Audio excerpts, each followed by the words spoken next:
राधे राधे, जोहार दोस्तों। स्वागत है आपको परमानंद महतो सर यूट्यूब चैनल में।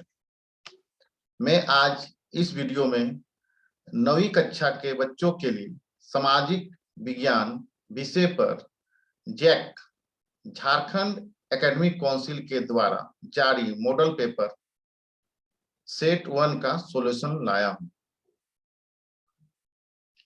ये मॉडल प्रश्न पत्र बहुत ही महत्वपूर्ण है, क्योंकि देखा गया है 10वीं एवं 12वीं की परीक्षा के लिए जारी किए गए मॉडल प्रश्न पत्र से बहुत सारे प्रश्न 10वीं एवं 12वीं बोर्ड के परीक्षा में आए हैं। संभव है इस मॉडल प्रश्न पत्र से भी आपके परीक्षा में बहुत सारे प्रश्न आने की संभावना है, इसलिए बच्चों वीडियो को पूरा देखिएगा। यदि आपको वीडियो अच्छा लगे तो लाइक करें, कमेंट करें, शेयर करें एवं मेरे YouTube चैनल को सब्सक्राइब करें एवं नए नए वीडियो के लिए बेल बटन को जरूर दबा लें। तो चलते हैं प्रश्नों की ओर। पहला प्रश्न है, 1815 ईस्वी में किस युद्ध में फ्रांस की हार हुई? तो ऑप्शन नंबर पहला ही ऑप्शन इसका आंसर है वाटरलू। पहला आंसर ही है वाटरलू। दूसरा प्रश्न है, क्रांति से पहले फ्रांसीसी समाज कितने वर्गों में विभक्त था? कितने वर्गों में विभक्त था? सही आंसर है, सही उत्तर है 3। अगला सवाल, चर्च के विशेष कार्य को करने वाले व्यक्तियों के समूह को क्या कहा जाता था? पादरी वर्ग। ऑप्शन नंबर 3 ग, पादरी वर्ग।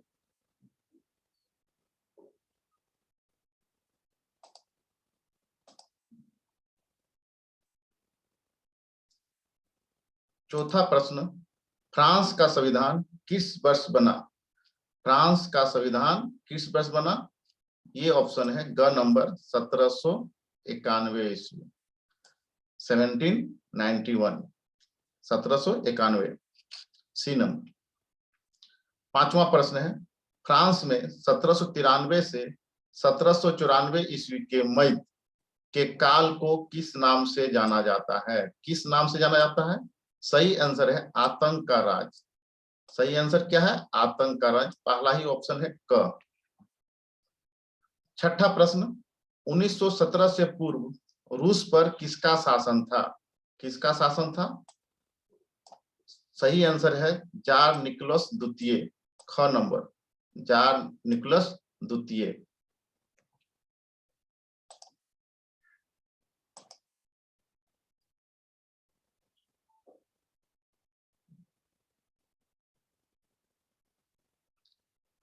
अगले प्रश्न पे चलते हैं, 7वें नंबर पे। रूसी संसद का क्या नाम था? तो रूसी संसद का नाम था ड्यूमा। चौथा ऑप्शन में है घ नंबर पे ड्यूमा। रूसी संसद का क्या नाम था? ड्यूमा। अगले सवाल पे चलते हैं, बोल्शेविक पार्टी का नेता कौन था? तो पहला ही ऑप्शन है बोल्शेविक पार्टी का नेता लेनिन था। कौन था? लेनिन था। अब हम लोग अगले सवाल पे चलते हैं, 9 नंबर पर। रूसी क्रांतिकारियों के मुख्य उद्देश्य क्या थे? 4 ऑप्शन है। प्रथम विश्व युद्ध से रूस को हटाना, जमीन किसानों को देना, कारखानों पर मजदूरों का नियंत्रण, गैर रूसी जातियों को समानता का दर्जा देना। ये चारों सही है, तो इसके लिए इसका ऑप्शन नंबर घ उपयुक्त सभी, उपयुक्त सभी हो जाएगा। चारों सही है। अगले सवाल पे चलते हैं हम लोग।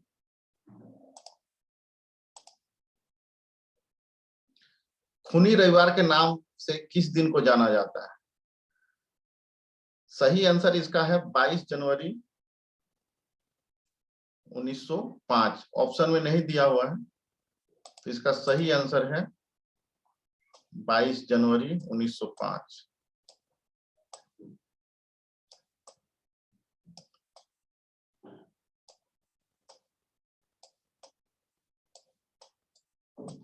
22 जनवरी 1905।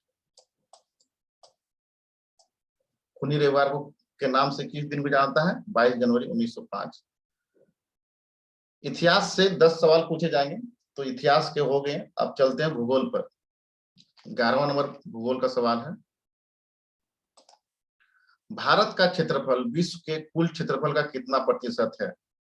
सही आंसर है 2.4%। ख नंबर, भारत का क्षेत्रफल विश्व के कुल क्षेत्रफल का 2.4% है। अगले सवाल पे चलते हैं हम लोग। भारत की मानक यामोत्तर रेखा कौन सी रेखा है? सही आंसर है ग नंबर, 82.30 अंश पूर्वी देशांतर। इसको हम लोग 82.5 डिग्री पूर्वी देशांतर भी बोलते हैं। ये रेखा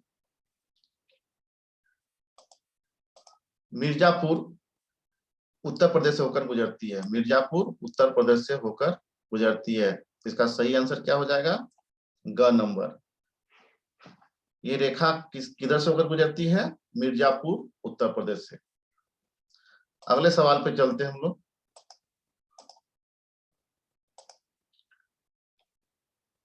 कर्क रेखा किस राज्य से नहीं गुजरती है? तो कर्क रेखा उड़ीसा राज्य से नहीं गुजरती है। कर्क रेखा उड़ीसा राज्य से नहीं गुजरती है। गुजरात, झारखंड, मध्य प्रदेश, इस प्रकार 8 राज्य है जिससे होकर कर्क रेखा गुजरती है, उड़ीसा से नहीं गुजरती है। अगला सवाल है, विश्व का सबसे ऊंचा शिखर माउंट एवरेस्ट किस देश में स्थित है? नेपाल में स्थित है।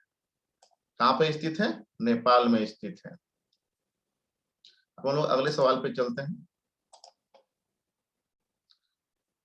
एक स्तरीय भाग जो 3 ओर समुद्र से घिरा हो उसको क्या कहते हैं? प्रायद्वीप कहते हैं। उसको क्या कहते हैं? प्रायद्वीप कहते हैं। इसको प्रायद्वीप कहते हैं। 16 नंबर सवाल, बाढ़ वाले मैदानों के नए तथा युवा निक्षेपों को किस नाम से जाना जाता है? खादर नाम से जाना जाता है। खादर नाम से जाना जाता है।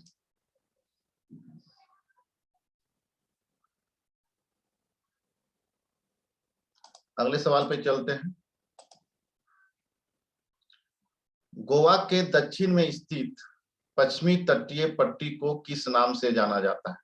गोवा के दक्षिण में स्थित पश्चिमी तटीय पट्टी को किस नाम से जाना जाता है? पश्चिमी तट का जो ऊपरी भाग है वो कोंकण है। ऊपरी भाग क्या है?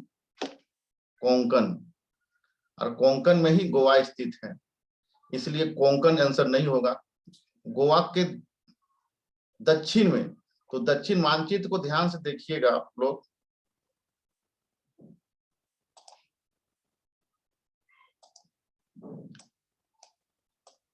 मानचित्र देखिएगा, ऊपर नॉर्थ होता है और नीचे साउथ होता है। तो इसका मतलब गोवा के दक्षिण पूछ रहा है, यानी नीचे। तो गोवा के जस्ट नीचे आता है कन्नड़। इसका सही आंसर क्या होगा? कन्नड़। गोवा के दक्षिण में स्थित पश्चिमी तटीय पट्टी को किस नाम से जाना जाता है? कन्नड़। गोवा कोंकण में शामिल है। कोंकण में मुंबई और कोंकण शामिल है। महाराष्ट्र का मुंबई भाग और गोवा का भाग कोंकण में आता है। तो ये इसका सही आंसर क्या हो जाएगा? कन्नड़। सही आंसर क्या होगा? कन्नड़। गोवा के दक्षिण में स्थित पश्चिमी तटीय पट्टी को किस नाम जानते हैं? कन्नड़ से जानते हैं। अगले सवाल पे चलते हैं। किस द्वीप का निर्माण प्रवाल भित्ति से हुआ है? लक्षद्वीप से। किससे हुआ है? लक्षद्वीप में हुआ। ये अरब सागर में स्थित है। ये कहां पे स्थित है? अरब सागर में।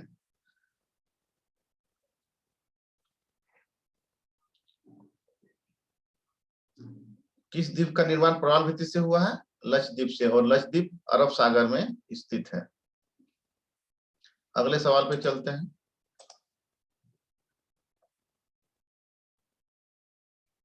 विश्व की सबसे बड़ी अफवाह द्रोणी किस नदी का है? अमेजन का है। किसका है? अमेजन का। विश्व की सबसे बड़ी नदी नील है। विश्व की सबसे बड़ी नदी कौन है? नील है। लेकिन अफवाह के दृष्टिकोण से, बहाव की दृष्टि से कि कितना क्षेत्र में, इसका ज्यादा क्षेत्र में फैला हुआ है, इसलिए विश्व की सबसे बड़ी अफवाह द्रोणी किस नदी का है? अमेजन का है। और सवाल पूछता है सबसे बड़ी, विश्व की सबसे बड़ी नदी कौन है? तो उसका आंसर नील होगा। इस प्रश्न का आंसर अमेजन। कौन सी नदी अरब सागर में गिरती है? तो इसका सही आंसर है नर्मदा। नर्मदा और ताप्ती अरब सागर में गिरती है, पश्चिम की ओर। भूगोल से भी 20 सवाल पूछा गया। अब 21 से अर्थशास्त्र से सवाल पूछा जाएगा। तो हम लोग अर्थशास्त्र पे चलते हैं।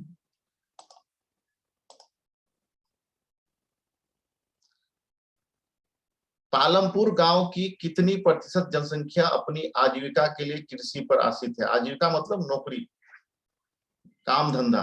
तो इसका सही आंसर क्या है? 75%। पालमपुर गांव की जनसंख्या, 75% जनसंख्या कृषि पर निर्भर है।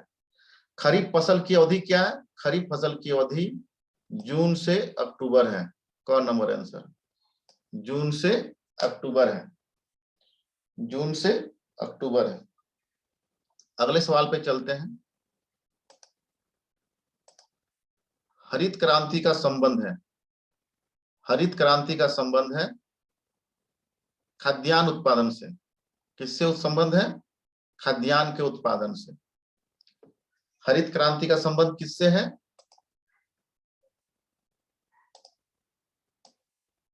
हरित क्रांति का संबंध है खाद्यान्न के उत्पादन से। हरित क्रांति का संबंध है किससे? है पहला ही ऑप्शन है, खाद्यान्न के उत्पादन से। अगले सवाल पे चलते हैं हम लोग। निम्न में से कौन कार्यशील पूंजी का उदाहरण है? तो सही आंसर क्या है? नगद पैसा तथा कच्चा माल। नगद पैसा तथा कच्चा माल। कार्यशील पूंजी का उदाहरण कौन सा है? नगद पैसा तथा कच्चा माल। निम्नलिखित में से कौन, अगला सवाल पे चलते हैं, निम्नलिखित में से कौन एक गैर कृषि क्रिया है?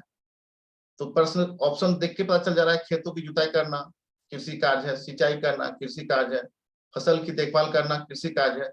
तो बच जाता है लास्ट ऑप्शन, घ नंबर ऑप्शन, खाद एवं बीज की बिक्री।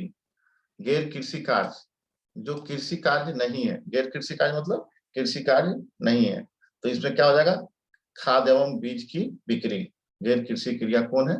खाद एवं बीज की बिक्री। अगले सवाल पे चलते हैं हम लोग। दिए गए कथनों को ध्यानपूर्वक पढ़िए। 2 कथन दिया हुआ है। कथन 1, जब मानव संसाधन को शिक्षा तथा स्वास्थ्य के द्वारा विकसित किया जाता है तो उसे मानव पूंजी निर्माण कहते हैं। ये कथन सही है। मानव पूंजी में निवेश भौतिक पूंजी की भांति प्रतिफल प्रदान करता है, ये भी कथन सही है। तो ऑप्शन में देखते हैं कौन कथन में दोनों सही लिखा हुआ है। ग नंबर कथन में दिया हुआ। इस तरह सवाल को अच्छा से ध्यान दीजिएगा, हड़बड़ी में सवाल को मारना नहीं है। देख लीजिएगा कहाँ पे आपको मिल रहा है। तो ये सही आंसर क्या है? कथन 1 और कथन 2 दोनों ही सही है। अब अगले सवाल पे चलते हैं हम लोग। किस प्रकार की जनसंख्या अर्थव्यवस्था की परिसंपत्ति है? तो इसका सही आंसर होगा शिक्षित एवं स्वस्थ जनसंख्या। शिक्षित एवं स्वस्थ जनसंख्या। अगर अशिक्षित रहेगा तो अर्थव्यवस्था में भाग नहीं ले सकता है सही से, और अस्वस्थ रहेगा तो काम ही नहीं कर पाएगा, तो अर्थव्यवस्था में कैसे भाग लेगा? इसलिए सही आंसर क्या होगा? शिक्षित एवं स्वस्थ जनसंख्या। अगले प्रश्न पे चलते हैं हम लोग।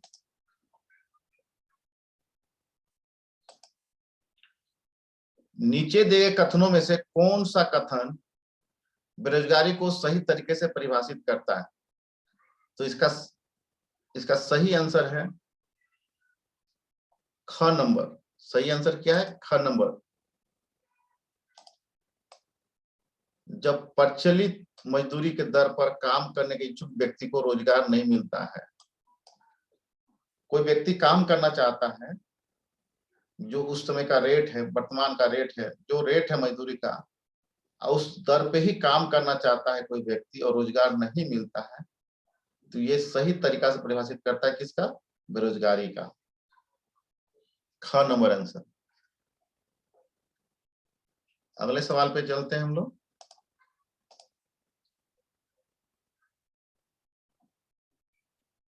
प्राथमिक शिक्षा में नामांकन के लिए कौन से कार्यक्रम चलाए गए हैं? सेतु पाठ्यक्रम, स्कूल लोटो शिविर, ये दोनों सही है, दोनों कार्यक्रम चलाए गए हैं, तो इसका आंसर क्या हो जाएगा? ग नंबर।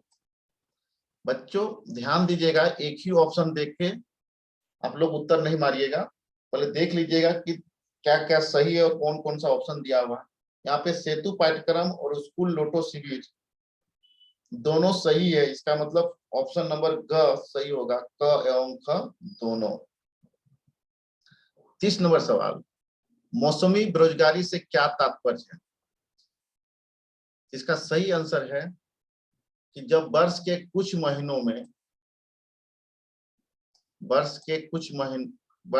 महीनों में रोजगार प्राप्त नहीं होता। इस तरह का बेरोजगारी ज्यादातर गांवों में मिलता है, जो खेती कृषि कार्य से जुड़े होते हैं।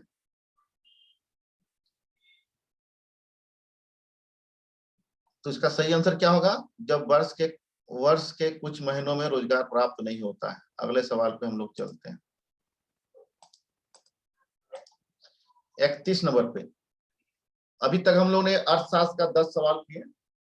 4 सब्जेक्ट है सामाजिक विज्ञान में, इतिहास, भूगोल, अर्थशास्त्र और नागरिक शास्त्र, जिसमें से सभी से 10-10 सवाल पूछे जाएंगे। तभी तक हम लोग ने इतिहास, भूगोल और अर्थशास्त्र का 10 सवाल देख लिए। अब हम लोग चलते हैं नागरिक शास्त्र के 10 सवाल पर। लोकतंत्र का शाब्दिक अर्थ क्या है? लोकतंत्र का शाब्दिक अर्थ क्या है? लोगों का शासन। क्या सही आंसर है? लोगों का शासन, जो ऑप्शन नंबर ग में दिया हुआ है। इनमें से कौन लोकतंत्र की विशेषता नहीं है? देखिए यहां ध्यान दीजिएगा, विशेषता नहीं है। बच्चे क्या करते हैं, नहीं को ध्यान से देखते नहीं है और गलत आंसर मार के आते हैं। तो नहीं है तो नहीं के हिसाब से देखना है। तो स्वतंत्र और निष्पक्ष चुनावी मुकाबला, ये विशेषता है। एक व्यक्ति एक वोट एक मोल, ये भी व्यवस्था है। कानून का राज, अधिकारों का आदर, ये भी है। ये नहीं है एक ही पार्टी का, एक ही राजनीतिक दल का शासन, ये लोकतंत्र में नहीं है। भारत में देखिए बहुत सारी पार्टियां हैं, एक ही राजनीतिक दल का शासन लोकतंत्र की विशेषता नहीं है। नहीं को ध्यान दीजिएगा। अब अगले सवाल पे हम लोग चलते हैं 33 नंबर पर। इनमें से कौन सा कथन गलत है? क्या है? रॉन्ग स्टेटमेंट कौन है? तो गलत पे ध्यान दीजिए, गलत कौन है? तो देखते हैं, चारों ऑप्शन को देखते हैं कथन को। लोकतंत्र शासन का एक ऐसा रूप है जिसमें शासकों का चुनाव लोग करते हैं, एकदम सही है। शासकों का चुनाव कौन करते हैं? लोग करते हैं, एकदम सही है। लोकतंत्र में अंतिम निर्णय लेने की शक्ति लोगों द्वारा चुने हुए प्रतिनिधियों के पास ही होनी चाहिए, ये भी एकदम सही है, इसमें कोई गलत नहीं है कथन में। लोकतंत्र शासन का एक रूप है जिसमें वंशानुगत शासक द्वारा शासन चलाया जाता है, ये कथन गलत है, क्योंकि राजा प्रधानमंत्री का बेटा प्रधानमंत्री नहीं बनता है, इसका मतलब ये कथन गलत है। और लोकतंत्र शब्द की उत्पत्ति डेमोक्रेसी से हुई है, ये भी सही है। इसका मतलब सही आंसर क्या होगा? कौन सा कथन गलत है? ये ग नंबर कथन गलत है। ग नंबर कथन गलत है कि वंशानुगत शासक द्वारा शासन चलाया जाता है, ये नहीं है। यहाँ पे चुनाव के द्वारा होता है। लोकतंत्र में क्या होता है? लोग प्रतिनिधि चुनते हैं, प्रतिनिधि सरकार चुनती है। अगले सवाल पे चलते हैं 34 नंबर पे। इनमें से कौन सा तर्क लोकतंत्र के पक्ष में अच्छा नहीं है? पहला ऑप्शन है लोकतंत्र के पक्ष में अच्छी नहीं है। ध्यान दीजिएगा कि अच्छी नहीं बोल रहा है, अच्छी नहीं है। तो लोकतंत्र मतभेदों और टकरावों का संभालने का तरीका उपलब्ध करता है, एकदम सही है। ये कथन गलत नहीं है, सही है। लोकतांत्रिक शासन पद्धति दूसरों से बेहतर है क्योंकि शासन का अधिक जवाबदेही वाला स्वरूप है, ये भी सही है। लोकतंत्र बेहतर निर्णय लेने का, लोकतंत्र बेहतर निर्णय लेने की संभावना बढ़ाता है, एकदम सही है। निर्णय जो लेता है वो बेहतर लेने का होता है, ये आंसर नहीं होगा। लोकतंत्र नागरिकों का सम्मान नहीं बढ़ाता है, ये कथन गलत है, क्योंकि लोकतंत्र नागरिकों का सम्मान को बढ़ाता है, बढ़ावा देता है। तो इस प्रश्न का सही आंसर क्या होगा? लोकतंत्र नागरिकों का सम्मान नहीं बढ़ाता है। प्रश्न को एक बार देख लीजिए, इनमें से कौन सा तर्क लोकतंत्र के पक्ष में अच्छा नहीं है? तो इसका सही आंसर क्या हो जाएगा? लोकतंत्र नागरिकों को सम्मान नहीं बढ़ाता है। अगले सवाल पे चलते हैं, 35 नंबर सवाल पे। पाकिस्तान में जनरल परवेज मुशर्रफ ने कब सैनिक तख्ता पलट की अगुवाई की है? इसका सही आंसर है 1999। परवेज मुशर्रफ ने कब तख्ता पलट किया था? 1999 में। अगला सवाल है, दक्षिण अफ्रीका कब स्वतंत्र हुआ है? दक्षिण अफ्रीका स्वतंत्र हुआ है 1994 में। डेट है 26 अप्रैल।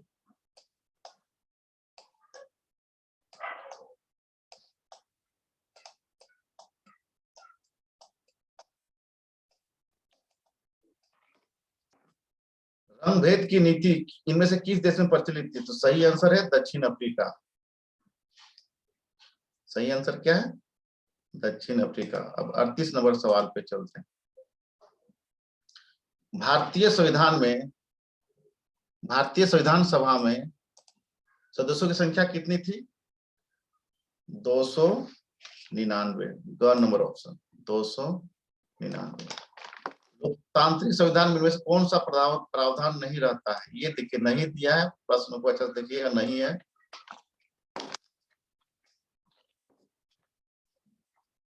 शासन प्रमुख के अधिकार, विधेयक का अधिकार, देश का नाम, शासन प्रमुख का नाम, 4 ऑप्शन है। अब इसमें से क्या सही है, इसको हम लोग देखते हैं। सही इसका आंसर होगा 39 का, 39 का, शासन प्रमुख का नाम। शासन प्रमुख कौन होगा उसका नाम संविधान में दिया हुआ नहीं रहता है, जनता द्वारा शासन प्रमुख को चुना जाता है, इसलिए प्रावधान नहीं रहता है शासन प्रमुख का नाम। भारतीय संविधान सभा ने किस दिन अपना काम पूरा कर लिया? 26 नवंबर 1949 को, और लागू किया 26 जनवरी 1950 से। यदि बच्चों वीडियो अच्छा लगा तो लाइक करें, शेयर करें एवं मेरे YouTube चैनल को सब्सक्राइब करें। बहुत बहुत धन्यवाद।